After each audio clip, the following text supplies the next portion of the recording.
Esses dias eu estava num grupo de psicólogos e lá eles estavam conversando sobre a questão do preço, valor e quanto a categoria às vezes é desvalorizada e tal. E não é sobre isso que eu quero falar nesse assunto com vocês, é sobre preço, mas eu vou puxar esse gancho do grupo porque ele é muito importante pra gente. Lá nesse grupo, um monte de psicólogos fala assim: pô, não é justo o meu preço, sei lá, vamos colocar aqui um valor de R$ 200 a sessão. Tá sendo muito mais mal valorizado do que uma consulta com a manicure. O cliente muitas vezes vem, ele quer pagar só R$ 50 a terapia, 200 no mês. E é muito ruim, e de fato é ruim você cobrar muito mal, porque se você cobra mal, se você cobra pouco, você não vive. E no Brasil que a gente tem, que é um Brasil hiperinflacionado, o custo de vida é muito alto, o poder de compra é muito baixo, tudo isso é muito ruim. Porque a precificação, de modo geral, não a metodologia de precificar algo, mas a percepção de um preço, ela passa por três elementos. O seu, que é a sua percepção do seu valor, a percepção de valor que o mercado tem com você e o custo de vida que o seu país tem. Eu tenho clientes do Brasil que eles têm dificuldade de pagar o meu preço. Eu tenho clientes de fora que eles não têm dificuldade nenhuma em pagar o meu preço. Inclusive eles falam: "Ah, toma aí, tipo, troco". Porque para eles não é caro, mas para um brasileiro é caro o que eu cobro. E aí entra um grande problema. Se eu não olhar isso na hora de precificar ou selecionar o meu público, entender para onde eu estou indo com toda essa dinâmica de prestação de serviço, eu vou me lascar, eu vou quebrar a cara. Se eu não entender que o país às vezes pode estar numa merda, isso pode ser o Brasil, pode ser um país lá de fora, eu tô fudido. Eu não consigo me desenvolver. Ponto. E aí nesse dia, o pessoal começou a debater na noite do dia anterior, depois da manhã do dia seguinte, e no final desse dia, eu vi uma postagem de um autor que eu gosto bastante, que é o Daniel Presley. Ele tem esse livro aqui que eu sempre recomendo pra galera, que é um livro bem legal, ele é sobre o estilo de vida que você pode ter ali empreendendo e tal. Tem umas passagens muito boas, eu ainda tenho que fazer o fichamento dele. Só que eu quero fazer não desse livro, eu quero fazer o fichamento do Daniel em termos de autor, né? Eu quero pegar todos os livros dele e fazer o fichamento de tudo e montar uma mega aula para vocês. Provavelmente essa aula será paga. E aí, o Daniel ele trouxe nesse mesmo dia uma postagem que era o seguinte: você tem dois personagens trainers, dois educadores físicos. Os dois têm a mesma formação, atendem a mesma clientela, têm a mesma metodologia, têm resultados muito próximos, muito parecidos. Só que um está vendendo X e o outro vende 3x. O que acontece? Esse que vende X, ele está cobrando por hora. E esse que vende 3x, ele está cobrando um programa. Então ele tem ali o aplicativo, a avaliação, plano alimentar ou de suplementação, o acompanhamento contínuo, não só ali na sessão, mas durante ali um WhatsApp, alguma coisa nesse sentido. E esse segundo, obviamente, ele vai faturar sempre muito mais do que o primeiro. E a diferença não é questão de competência, técnica, nada. É só a arquitetura de como a oferta dele foi montada. O Alex Hormozi ele tem alguns livros, e um dos mais emblemáticos é o de ofertas dele, que eu tô querendo pegar todos eles em capa dura. Mas ele tem uns livros bem legais que é sobre como construir oferta. E eu sei que já é bem batido, é um assunto que para quem já conhece, pô, já entende ali. Mas eu queria trazer para vocês uma ideia que é o seguinte, indo um pouquinho além do Alex, que é o ponto central de que o consumidor, ele vai olhar para o teu serviço, ele vai buscar gatilhos de informações que ele possa mensurar. E se a única informação que ele tem é o preço, se ele não entende o valor do seu negócio, o valor e o impacto do teu serviço, que aí entra uma coisa que eu estava conversando com um cliente recente, que é a ideia de um storytelling, né? Você vender através de uma história, de uma analogia, por exemplo. Se o teu cliente ele não percebe isso, o que vai acontecer? Ele vai olhar só o preço. E o preço vai ser sempre comparado com outras coisas similares. Não similares em entrega, em valor, mas em preço. Em preço. Se eu compro, por exemplo, eu tive um tripé que ele quebrou na semana passada. E eu fui lá e comprei esse tripé. Eu acho esse tripé horrível, mas é o que tinha. Aí na mesma hora eu pensei, pô, acho que vou pegar mais outro tripé, mano. Um tripé diferente, vou testar, porque se quebrar eu tenho outro. Aí peguei este aqui, que é um pouquinho mais caro, porque ele tem essa luzinha. Não serve pra nada. Não serve pra absolutamente nada essa luz. E eu achei que ele seria melhor pela formatação dele, né? Pela arquitetura dele. E beleza. E tem um outro tripé, acho que ele tava ali em cima, que é esse aqui. Cara, eu só ponho aqui na minha mesa. E pronto. Ótimo. Não serviu. E aí no fundo, nenhum tripé, nenhum dos 3 tripés serviram para o que eu queria. Porque eu comecei a usar só o laptop. Eu comecei a fazer as sessões só pelo computador, não mais pelo celular. Gravação de vídeo do YouTube, do Instagram, tudo pelo computador, não pelo celular. Então, entre aspas, é como se eu tivesse perdido dinheiro, mas eu falei, tudo bem, tá aqui, tem um tripé, às vezes a gente usa, às vezes não usa, dá para fazer ali algumas coisas ou não. Esse é o processo. A heurística que a gente tem de forma adaptativa com relação à precificação, né, a olhar o preço de alguém, é olhar com aquilo, o que aquilo se parece. Por exemplo, eu estou comprando livro. Livro para mim, cara, passou de R$ 500 é muito caro. É muito caro. R$ 80 depende do livro. Tava aqui tendo a Amazon Day lá, os negócios assim, de promoção. Eu falei, cara, vou pegar alguns livros. Acabou que eu não peguei nenhum, porque eu não quero gastar dinheiro. Mas eu queria aproveitar a oportunidade de comprar alguns livros. Só que aí eu vou e faço um comparativo. Esse livro que custa 30 e esse jogo que custa 30, qual que é melhor para mim? Não são nem produtos iguais, mas a precificação ela fica sendo semelhante. E aí o que acontece? Quando a gente pega um prestador de serviço que não consegue estruturar a sua oferta e ele começa a cobrar por hora, ele está ancorando o próprio comprador exatamente naquele atributo que é mais fácil de comparar com outras coisas, o preço e o tempo. Então a tua hora vale X. Ponto.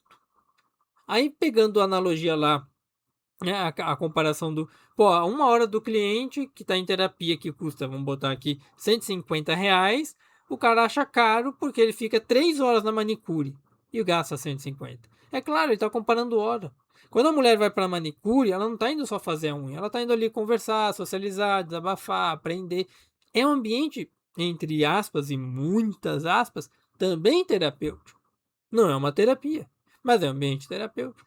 E para ela, se ela pega a analogia não, a premissa de que terapia é conversar, e ela não entende de fato o que é uma terapia, que é um processo de aprendizado, ela acha que são coisas parecidas. Então é muito mais caro pagar a terapia, 150 a sessão, 600 no mês, do que pagar a manicure a cada 2 semanas ou uma vez no mês. Vou gastar 150 a 300 no mês. Qual que é mais barato? Qual que é mais caro? Qual que tem maior percepção de valor? Isso é uma coisa que eu tenho conversado muito com alguns clientes, que é a questão de o quanto o teu serviço efetivamente gera de percepção de valor para o teu cliente. Porque não adianta você montar uma oferta muito bonita. E aí vamos pegar aqui, eu atendo muita gente do marketing nos bastidores, cara de vídeo, de escrita, né, o copywriter, o cara do design, o cara do social media. Eu falo, o teu concorrente hoje é um ChatGPT, é um cloud.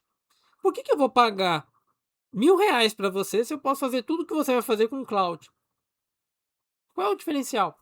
O cloud eu pago 150, você tem que pagar 1.000. E aí? Ou 1.500, vamos botar assim. Então, se eu não consigo criar o mínimo de diferença entre aquilo que eu ofereço e aquilo que o meu cliente acha no mercado que é similar, eu vou ter um grande problema. Porque esse é um ponto que até o Daniel traz na literatura dele, qualquer outra literatura de precificação. Quando a ausência da diferenciação existe, você traz o seu cliente a uma guerra de preço. Quando a oferta é 1 hora do meu tempo, não há um vetor de diferenciação. Então, 2 horas são, por definição, trocáveis, intercambiáveis. Resta ao comprador fazer a única pergunta racional, que é quem cobra menos por essa mesma hora? Ponto. Quem? Aí eu tenho um psicólogo que cobra 200 a hora, a sessão dele é 200, e um outro que a sessão é 100. Se eu não entendo a diferença de nada, eu vou lá naquele que é 100, porque é mais barato. Não faz sentido eu pagar mais caro. É que nem café. Eu não sou aficionado por café, eu tomo café. Para mim, o café de R$ 6, R$ 8, R$ 10, entre aspas, e novamente muitas aspas, é tão bom quanto aquele café de R$ 100. Porque café é café. Você percebe a burrice? É como um cara que adora vinho chegar e falar assim: esse vinho que veio lá da vinícola da Serra Gaúcha e não sei o que, custa R$ 200. Ele tem o mesmo apreço, o mesmo valor do que este vinho que eu estou pagando R$ 30. Bom, quando teve, e acho que ainda existe, aquela assinatura de vinho que você recebia 2 vinhos por caixa, muita gente comprou porque não sabe apreciar vinho. Não que eu saiba, não gosto de vinho. Mas entende que você pega um produto, você embala ele de uma forma um pouquinho mais simplificada, encarece ele e fala: nossa, você vai tomar vinho, porque o vinho, tomar vinho, já dá uma percepção de valor diferente. E você vai receber uma curadoria de vinho. Mas se você não sabe se vinho é bom ou ruim, como é que você sabe qual que vai valer a pena? Como é que você sabe que a assinatura é boa? Você não sabe. Eu tenho assinatura de livro, eu tenho 3 assinaturas de livro. Eu tenho da Clube Capital, que ela me manda livros sobre negócios. Eu tenho da Realpolitik, que me manda livros sobre política. E eu tenho uma da ArtMed, que ela me mandou já há um tempo, os livros sobre psicologia. Tirando os da ArtMed, os outros eu não sei se são bons. Eu tenho que ler, porque eu não conheço. Os de negócio eu até entendo um pouco mais. Mas os de política, zero. Zero. Eu não sei se um livro de política é bom. Eu sei outros assuntos ali. Então você entende que a diferenciação, quando você vai fazer a sua oferta, ela tem que ser o ponto máximo do que você está te oferecendo, do que você está construindo. Como é que você vai se diferenciar do seu próprio mercado? Qual é a diferença que você tem enquanto profissional da sua entrega, do teu serviço, do teu produto em relação aos outros? Um exemplo ainda dentro disso, no meu meio nerd, meio gamer, o que acontece? Quando lançou o Nintendo Wii, que é um console da Nintendo, lá em 2006, a Nintendo lançou vários apetrechos com o nome Wii. Então você tinha jogos com o nome Wii, Wii Sports, Wii Sports Resort, Wii Play, aí tinha lá o Wii Emote, Wii Nunchuck, Wii Controller, Wii Pro Controller, Wii não sei o que, para Wii, um monte de Wii. E aí quando vem ao mercado o Nintendo Wii U, que seria o seu sucessor, por uma questão de não haver uma diferenciação clara de fato de que esse é um console X e este é um outro console, efetivamente, o Nintendo Wii U e o Nintendo Wii U não consegue vender bem, porque a diferenciação dele não é clara. Ele é muito mais caro do que o anterior. Não faz sentido. É diferente de você pegar o PlayStation 1, que é o 1, o 2, o 3, o 4, o 5. O Xbox aconteceu a mesma coisa. Você tem ali o Xbox, primeiro, caixão verde. Aí o Xbox 360, o Xbox One, o Xbox Series X, o Xbox Series X. Então, assim, você começa a ter um monte. Até hoje eu não sei qual é o Xbox mais atual.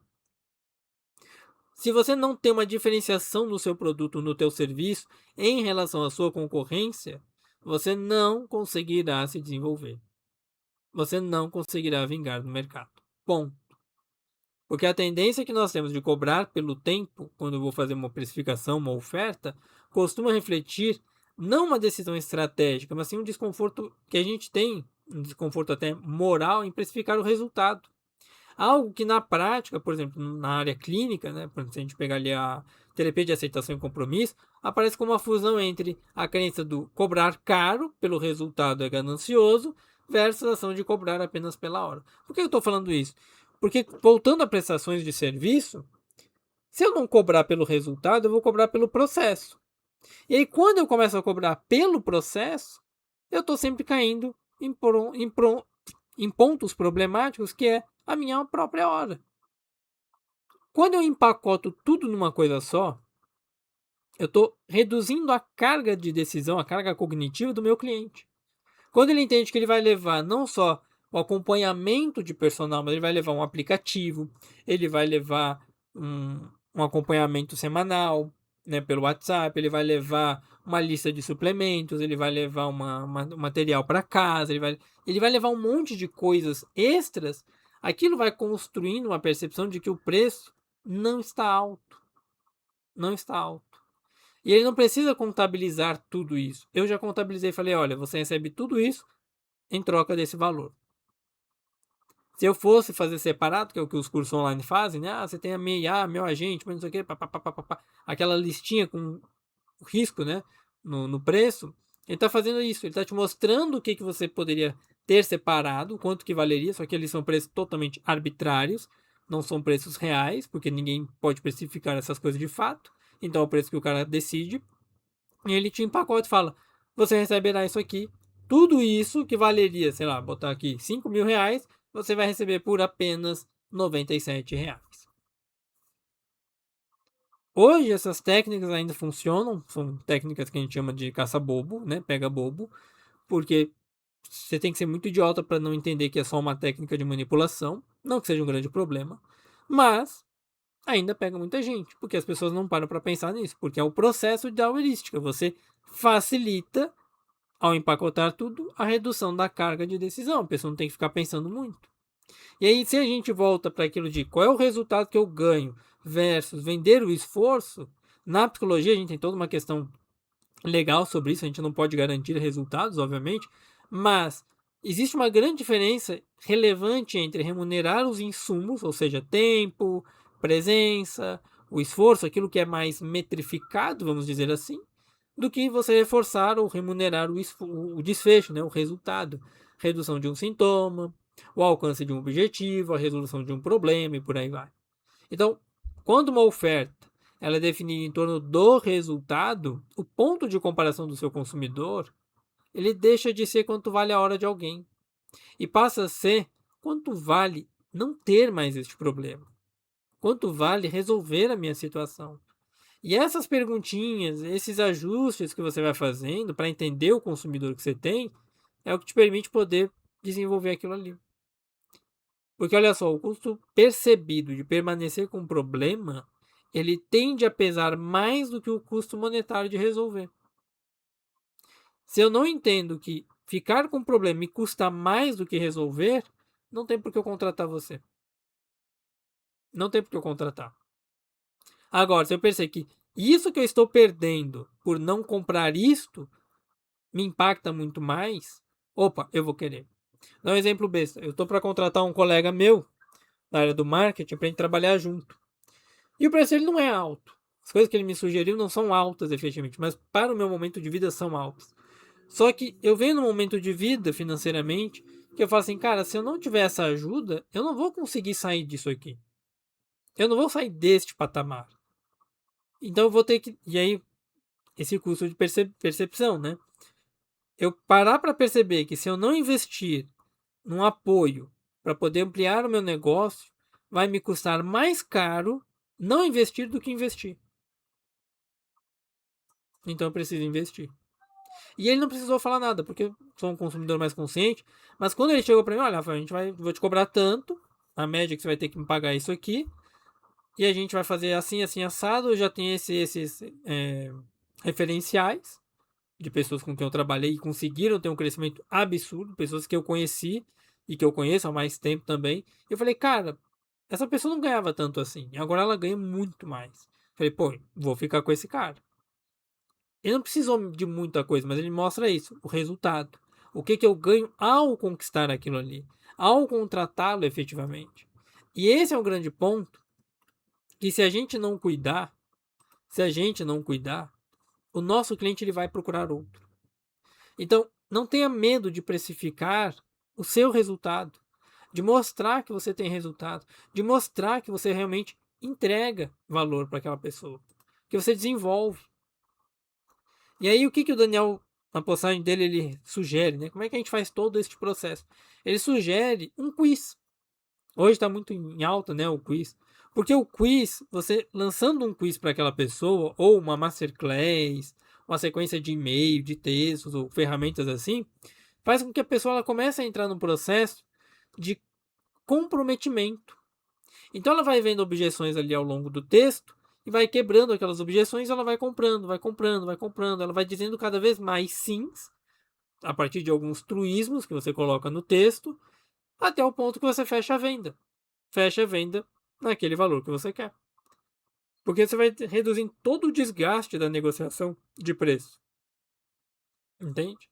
Então a pessoa chega, ela te pergunta, ela vem para uma indicação, ela responde uma pergunta ali, responde outra aqui. Vocês vão elaborando, vocês vão explorando, vai desenvolvendo e aí você fecha um negócio. Para quem exerce uma profissão como a minha de ajuda ou uma profissão de consultoria, por exemplo, não é só sobre cobrar mais, o que eu quero que vocês entendam aqui. Não é uma coisa genérica, vou aumentar meu preço. Não. É você nomear com precisão, com clareza, qual é o problema que você está resolvendo. A melhor forma de você precificar um problema, de você precificar um serviço, para além das fórmulas financeiras, é qual problema você resolve. e desenhar essa oferta em torno dessa resolução, em vez de quantas horas eu gasto, que é o que eu vejo muitos psicólogos falhando, entende? Muitos psicólogos falham porque eles ficam vendendo hora, e a partir dessa hora eu vou comparar com a manicure, beleza? Pensa nisso.